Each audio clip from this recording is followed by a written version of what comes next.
ನೆಟ್ಟಿಗೆ ಒಂದು bogie order ಕೊಡೋಕ್ಕೆ ಗೊತ್ತಿಲ್ದಿರೋ ಯೋಗ್ಯತೆ ಇಲ್ದಿರೋ ಈ ಗೂಬೆಗಳಿಗೆ ಕಾಶ್ಮೀರ ಬೇಕಂತೆ. ಕಾಶ್ಮೀರ ಯಾವುದೇ ಕಾರಣಕ್ಕೂ ಪಾಕಿಸ್ತಾನನ ಮುಟ್ಟೋದಕ್ಕೂ ಆಗಲ್ಲ. ಯಾಕೆ ಅಂತ ಹೇಳಿದ್ರೆ ಪಾಕಿಸ್ತಾನನ ಮುಟ್ಟೋದಕ್ಕೆ ಬೇರೆ ಯಾವ ದೇಶಗಳು ಬಿಡಲ್ಲ.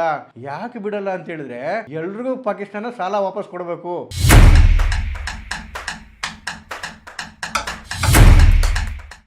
ಬಂಧುಗಳೇ ನಮಸ್ಕಾರ. HNC ಲೈವ್ಗೆ ಆತ್ಮೀಯವಾದಂತಹ ಸ್ವಾಗತ. ಬಂಧುಗಳೇ ದಯಮಾಡಿ HNC ಲೈವನ್ನು ಸಬ್ಸ್ಕ್ರೈಬ್ ಮಾಡಿ. ನಿಮ್ಮ ಎಲ್ಲ ಸ್ನೇಹಿತರುಗಳು ಕೂಡ ಸಬ್ಸ್ಕ್ರೈಬ್ ಮಾಡಲಿಕ್ಕೆ ಹೇಳಿ. ಜಗತ್ತಿನ ಅತ್ಯಂತ ಕಿತ್ತೋಗಿರೋ ದೇಶ ಯಾವುದಾದ್ರು ಇದೆ ಅಂತ ಹೇಳಿದ್ರೆ ಅದು ನಿಜವಾಗ್ಲೂ ಪಾಕಿಸ್ತಾನ ರೀ. ಏಕೆಂದರೆ ಪಾಕಿಸ್ತಾನವನ್ನು ಅವಮಾನ ಮಾಡೋದಕ್ಕೆ ಅಥವಾ ಆಡ್ಕೊಳ್ಳೋದಕ್ಕೆ ಬೇರೆ ಯಾರೂ ಬೇಡ.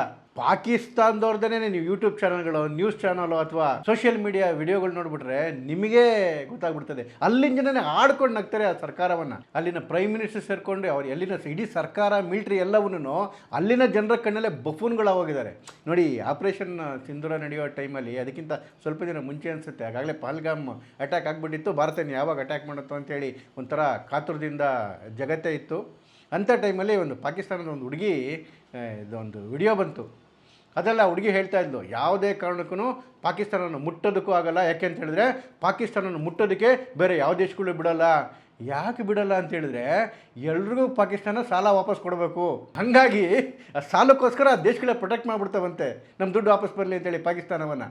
ಇಂಥ ಹೀನಾಯ ಪರಿಸ್ಥಿತಿ ಒಳಗಡೆಗೆ ಪಾಕಿಸ್ತಾನ ಇರೋದು. ಮತ್ತು ನಿಜವಾಗ್ಲೂ ಪೊಲಿಟಿಷಿಯನ್ಸು, ಸರ್ಕಾರ, ಮಿಲಿಟ್ರಿ ಎಂಥ ಶತಮೂರ್ಖರು ಅಥವಾ ಗೂಬೆಗಳು ಅಂತ ಹೇಳಿದ್ರೆ ನೀವು ಒಂದೊಂದು ಇನ್ಸಿಡೆಂಟ್ಗಳು ನೋಡಬೇಕು ಅವರು ಮಾಡಿರ್ತಕ್ಕಂಥದ್ದು.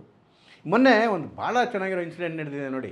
ಏನಾಯಿತು, ಈ ಶಹಬಾಜ್ ಶರೀಫ್ ಈಗಿನ ಪ್ರೈಮ್ ಮಿನಿಸ್ಟರ್ ಏನಿದೆಲ್ಲ ನಮ್ಮ ಸರ್ಕಾರ ಚೈನಾಗೆ 349 ಹೈಟೆಕ್ ಈ ರೈಲ್ವೆ ಬೋಗಿಗಳನ್ನ ಮಾಡಿಕೊಡಿ ಅಂತೇಳಿ ಆರ್ಡರ್ ಕೊಡ್ತು. ಮಿಲಿಯನ್ ಗಟ್ಟಲೆ ದುಡ್ಡು ಕೊಡ್ತು ಪಾಕಿಸ್ತಾನ ಚೈನಾಗೆ. ಅದು ಅರ್ಥ ನೋಡಿ, ಇವ್ರ ಯೋಗ್ಯತೆಗೆ ಎಂಜಿನ್ ಮಾಡೋದು ಬಿಟ್ಬಿಟ್ಟು ಟ್ರೈನ್ ಎಂಜಿನು ಬೋಗಿನೂ ಮಾಡೋಕ್ಕೆ ಏನಿರಿತ್ರಿ ಬೋಗಿ ಒಳಗಡೆಗೆ.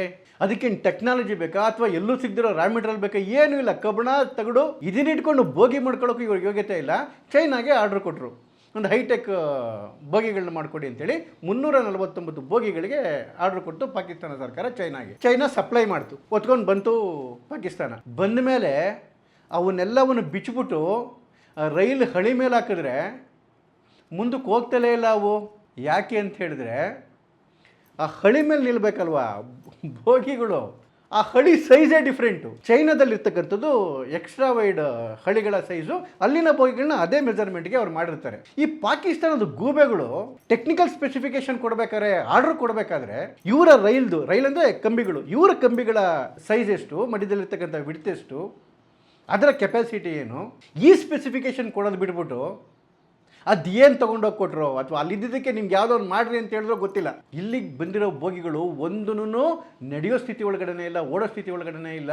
ಒಂಥರ ಈಗ ಎಕ್ಸಿಬಿಷನ್ ಅಂತ ನಿಲ್ಲಿಸ್ದಂಗೆ ಆಗಿದೆ ಇವಾಗ. ಯಾಕೆ ಅಂತ ಹೇಳಿದ್ರೆ ಒಂದು ಅದರ ಸೈಜು ಏನು, ವೀಲ್ ಸೈಜು ವಿಪರೀತ ಆಗಲಿದೆ ಬಂದಿರತಕ್ಕಂಥದ್ದು. ಕಡೆಗೆ ಅದನ್ನೇನೋ ಒಂದು ರಿಪೇರಿ ಮಾಡಿ ಮತ್ತೆ $1,000 ಖರ್ಚು ಮಾಡಿ ರಿಪೇರಿ ಮಾಡಿ ಅದನ್ನು ಹತ್ತಿರ ತಂದು ಅಂತ ಇಟ್ಕೊಳ್ಳಿ. ಆ ಬೋಗಿಗಳನ್ನ ಮಾಡಿರ್ತಕ್ಕಂಥದ್ದು ಹೈ ಸ್ಪೀಡ್ ರೈಲ್ಗೆ, ಆ ಕೆಪಾಸಿಟಿಗೆ ಆ ಪ್ರೆಜರ್ ಪಂಪ್ ಆಗಿದ್ದಾರೆ. ಇವರಲ್ಲಿರ್ತಕ್ಕಂಥದ್ದು ಕಿತ್ತೋಗಿರೋ ಡುಗು ಡುಗು ಡುಗು ಡುಗು ಟ್ರೈನ್ಗಳು ಆಗ್ತಿಲ್ಲ ಅವಕ್ಕೆ. ಮತ್ತೆ ಆ ಪ್ರೆಜರ್ ಪಂಪ್ಗಳನ್ನೆಲ್ಲ ಚೇಂಜ್ ಮಾಡಬೇಕು. ಅಲ್ಲೇ ಲಕ್ಷಾಂತರ $1 ಖರ್ಚು ಮಾಡಿ ಬೋಗಿಗಳನ್ನ ಹೊತ್ಕೊಂಬಂದವ್ರೆ ನೋಡಿ. ಇನ್ನೊಂದು ವಿಷಯ ಏನಂತ ಹೇಳಿದ್ರೆ, ಈ ಬೋಗಿಗಳನ್ನ ಆರ್ಡರ್ ಪ್ಲೇಸ್ ಮಾಡೋದಕ್ಕೆ ಒಂದು ಟೆಕ್ನಿಕಲ್ ಟೀಮ್ ಅಂತ ಹೋಗಿತ್ತಂತೆ.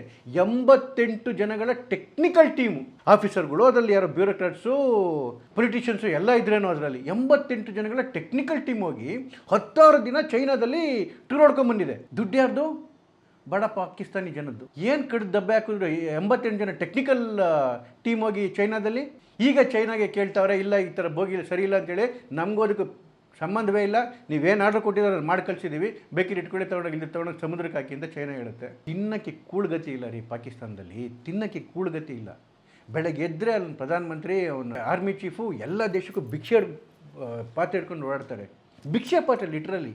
ಇವತ್ತಾಗಲೇ ಅಮೆರಿಕಾದಲ್ಲಿ ಅವ್ರ ಪ್ರಧಾನಮಂತ್ರಿನೇ ಓಪನ್ ಆಗಿ ಹೇಳ್ತಾರೆ, ನಮಗೆ ಸೌದಿ ಅರೇಬಿಯಾಗಾಗಲಿ ಅಮೇರಿಕಾಗಾಗಲಿ ಬೇರೆ ದೇಶಗಳಿಗೆ ಮುಖ ತೋರಿಸಿ ಹೋಗೋಕ್ಕಾಗ್ತಾ ಇಲ್ಲ, ಅವರೆಲ್ಲರೂ ಸ್ಟ್ರಿಕ್ಟಾಗಿ ಹೇಳ್ಬಿಟ್ಟಿದ್ದಾರೆ, ಭಿಕ್ಷಾಪತ್ರ ಹಿಡ್ಕೊಂಡು ನಮ್ಮ ಹತ್ರಕ್ಕೆ ಬರಬೇಡಿ ಅಂತೇಳಿ. ಅವರ ಪ್ರಧಾನಮಂತ್ರಿ ಹೇಳಿರ್ತಕ್ಕಂಥ ಮಾತು ಮೊನ್ನೆ.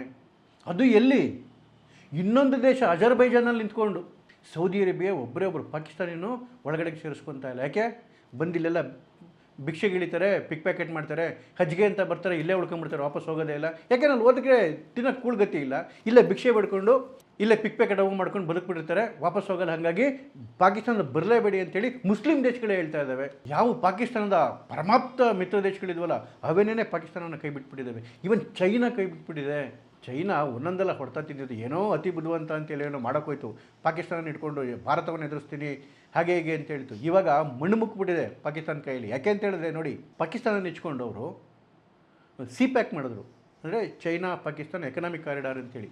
ಎಕನಾಮಿಕ್ ಕಾರಿಡಾರ್ ಅಂತ ಹೇಳಿದ್ರೆ ಪಾಕಿಸ್ತಾನ ದೇಶದಲ್ಲಿ ಅವರೇ ಇನ್ವೆಸ್ಟ್ ಮಾಡಿ ಬಂದರುಗಳನ್ನ ನಿರ್ಮಾಣ ಮಾಡೋದು, ಹೈವೇಗಳನ್ನ ನಿರ್ಮಾಣ ಮಾಡೋದು. ಯಾಕೆಂದರೆ ಚೈನಾ ಗೂಡ್ಸ್ಗಳು ಬೇರೆ ದೇಶಕ್ಕೆ ಹೋಗೋದಕ್ಕೂ ಒಂದು ದಾರಿ ಆಗುತ್ತೆ, ಮತ್ತು ಪಾಕಿಸ್ತಾನಕ್ಕೂ ಸೇಲ್ ಮಾಡೋದು. ಈ ಥರ ಒಂದು ಎಕನಾಮಿಕ್ ಕಾರಿಡಾರೇ ಮಾಡ್ತಾ ಇದ್ದಾರೆ. ಅದರಲ್ಲಿ ಬಿಲಿಯನ್ ಗಟ್ಟಲೆ ಇನ್ವೆಸ್ಟ್ ಮಾಡಿಬಿಟ್ರು ಪಾಕಿಸ್ತಾನದೊಳಗೆ. ಸುಮಾರು 3,000 ಕಿಲೋಮೀಟ್ರು ರಸ್ತೆ ಅದು, ಚೈನಾಯಿಂದ ಗ್ವಾದರ್ ಪೋರ್ಟ್ವರೆಗೂ, ಗ್ವಾದರ್ ಬಂದರುವರೆಗೂ. ಆ ಗ್ವಾದರ್ ಪೋರ್ಟನ್ನು ಕೂಡ ಚೈನಾನೇ ರೆಡಿ ಮಾಡಿದ್ದು. ಅಲ್ಲಿಗೆ ಬಿಲಿಯನ್ ಗಟ್ಟಲೆ ಇನ್ವೆಸ್ಟ್ಮೆಂಟ್ ಆಯಿತು, ಆ ರಸ್ತೆಗೆ ಬಿಲಿಯನ್ ಗಟ್ಟಲೆ ಇನ್ವೆಸ್ಟ್ಮೆಂಟ್ ಆಯಿತು.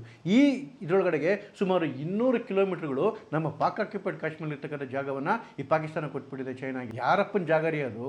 ನಮ್ಮ ಜಾಗ ಅದು. ನೋಡಿ, ಅವತ್ತು ನೆಹರು ಮಾಡಿರೋ ಅನಾಚಾರಕ್ಕೆ ಇವತ್ತು ನಮ್ಮ ಜಾಗವನ್ನು ಅವರು ಚೈನಾಗೆ ಮಾರಿಬಿಟ್ಟಿದ್ದಾರೆ. ಈ ಸಿಪೆಕ್ ಪ್ರೋಗ್ರಾಮು ಪಾಕಿಸ್ತಾನದಲ್ಲಿ ಅನೇಕ ವರ್ಷಗಳಿಂದ ನೆನೆಗುದಿಗೆ ಬಿದ್ದುಬಿಟ್ಟಿದೆ.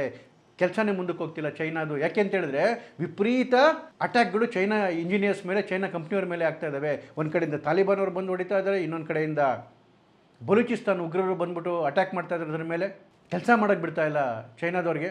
ಪಾಕಿಸ್ತಾನದಲ್ಲಿ ಇಂಟರ್ನಲ್ ಸ್ಟೆಬಿಲಿಟಿ ಇಲ್ಲ, ಅಲ್ಲಿ ಯಾರಿಗೂ ರಕ್ಷಣೆ ಇಲ್ಲ, ಕೆಲಸ ಮಾಡ್ತಕ್ಕಂಥ ವರ್ಕರ್ಸ್ಗೂ ರಕ್ಷಣೆ ಇಲ್ಲ.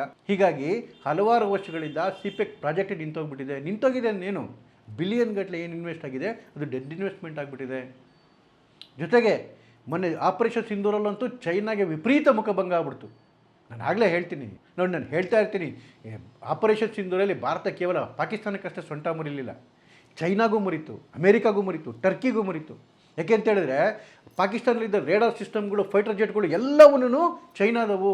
ಚೈನಾ ಅದನ್ನು ಶೋಕೇಸ್ ಮಾಡಿಕೊಂಡು ಜಗತ್ತಲ್ಲಿ ಹೇಳ್ತಿದ್ರು, ನಾವೇನೇ ಬಿಗ್ಗೆಸ್ಟ್ ಡಿಫೆನ್ಸ್ ಎಕ್ವಿಪ್ಮೆಂಟ್ ಮ್ಯಾನುಫ್ಯಾಕ್ಚರರು, ನಮ್ಮ ಹತ್ರ ನೀವೆಲ್ಲ ತೊಗೊಳ್ಳಿ ಅಂತೇಳಿ. ಇನ್ಕ್ಲೂಡಿಂಗ್ PL-15 ಧೂಳಿಪಟ ಆಗೋಯ್ತು. ಅವ್ರದ್ದು ಫ್ಲ್ಯಾಗ್ಶಿಪ್ ಏರ್ಕ್ರಾಫ್ಟ್ ಅದು ಚೈನಾದು. ಭಾಳ ಹೆಮ್ಮೆ ಇತ್ತು ಅದಕ್ಕೆ ಅದರ ಮೇಲೆ. ಇವತ್ತು ಅದು ಕೂಡ ಧೂಳಿಪಟ ಆಗೋಯ್ತು ಭಾರತದ ಅಟ್ಯಾಕ್ನಲ್ಲಿ.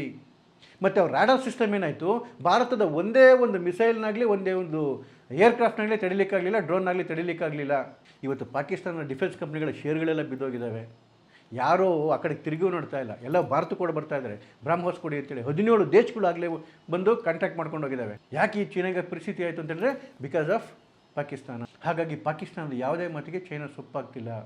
ನೋಡಿ, ನೆಟ್ಟಿಗೆ ಒಂದು ಬೋಗಿ ಆರ್ಡ್ರ್ ಕೊಡೋಕ್ಕೆ ಗೊತ್ತಿಲ್ಲದಿರೋ, ಯೋಗ್ಯತೆ ಇಲ್ದಿರೋ ಈ ಗೂಬೆಗಳಿಗೆ ಕಾಶ್ಮೀರ ಬೇಕಂತೆ. ಕಾಶ್ಮೀರ ಇಡೀ ಜಗತ್ತಿನ ಮುಂದೆ ಬಫೂನ್ಗಳಾಗಿದ್ದಾರೆ. ಕೆಲವೇ ದಿನಕ್ಕೆ ಪಾಕಿಸ್ತಾನ ಚೂರು ಹೋಗುತ್ತೆ. ಒಂದು ಕಡೆಗೆ ಬಲೂಚಿಗಳು ಎತ್ಕೂತಿದ್ರೆ ನಿಮ್ಮ ಸವಾಸ ಬೇಡ, ನಾವು ಬೇರೆ ಆಗ್ತೀವಿ ಅಂತೇಳಿ.